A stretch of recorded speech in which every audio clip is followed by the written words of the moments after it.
Hi everyone, Dr. Leeser here, back for one last module for the course, Module 16. This week we will talk about the rise of the Europeans and their influence in trade in the Western Hemisphere, of course.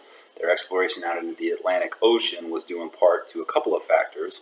One, the rise of Europeans' commercial revolution that we talked about a couple of modules ago, and two, their connection to Asia through the era of the Mongol occupation and empire allowed them to send explorers like Marco Polo from Italy all the way to the court of Kublai Khan, the last Mongol Khan who ruled over China, and to find out about the wealth and riches that were available there. It launched the age of exploration in Europe as those European kingdoms began to look for ways to get out from under the Catholic Church and the feudal system.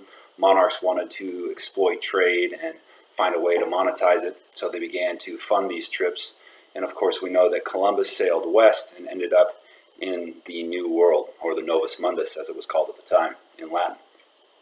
This led to the conquest of the Western Hemisphere, and nations like Spain, of course, extracting great amounts of wealth in things like manual labor and slaves. And of course, we have the rise of the extraction of silver, which led to a very large empire in the Western Hemisphere, which was then sought out by other European powers like France and Britain. So when we end the class, Europe is really on the cusp of becoming the world's dominant region, and they will continue to do that for the next 400 or 500 years. And China will instead decide to turn inward again and leave behind its empire, which it had established under the exploration of its most famous explorer, Chang Ho. The emperor's decision to do that changed the fundamental course of the world forever.